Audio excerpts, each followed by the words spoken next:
அண்மைச் செய்தி. தனியார் தொலைக்காட்சிக்கு வந்த மிரட்டல் அழைப்பால் தலைமைச் செயலகம் முழுவதும் அதிரடியாக சோதனையானது மேற்கொள்ளப்பட்டு வருகிறது.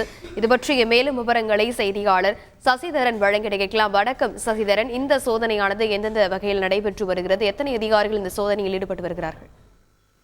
சென்னை தலைமைச் செயலகத்திற்கு குண்டு வெடிக்கும் என தனியார் தொலைக்காட்சிக்கு வந்த மிரட்டல் போனால் தலைமைச் செயலகம் முழுவதும் சோதனை அதிரடியாக மேற்கொள்ளப்பட்டு வருகிறது. முதல்வரின் பிறந்தநாளை ஒட்டி பல்வேறு பகுதிகளில் போலீசார் பாதுகாப்பு பணியில ஈடுபட்டு வரக்கூடிய நிலையில் தலைமைச் செயலகத்தில் இன்றைய தினம் வெடிகுண்டு வெடிக்கும் என காலை 7:30 மணி அளவில் தனியார் தொலைக்காட்சிக்கு செல்போன் மூலம் மிரட்டல் வந்திருக்கிறது. இதனை அடுத்து உடனடியாக காவல் கட்டுப்பாட்டு அறைக்கும் தகவல் தெரிவிக்கப்பட்டு அந்த சோதனையானது அதிரடியாக நடைபெற்று வருகிறது. மோப்ப நாய்களை கொண்டு வெடிகுண்டு நிபுணர்கள் தலைமைச் செயலகம் முழுவதும் அமைச்சர்களின் அறை, பேரவை நடைபெறும் இடங்கள், முக்கிய அறைகள், வாகனங்கள், வெளியே இருக்கக்கூடிய பொருட்கள் என அனைத்து இடங்களிலும் அதிரடியாக சோதனை மேற்கொண்டு வருகிறார்கள்.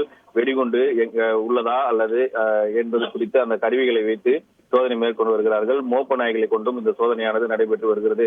உதவி ஆணையர் தலைமையில பல்வேறு குழுக்களாக பிரிக்கப்பட்டு சோதனையானது நடைபெற்று வருகிறது.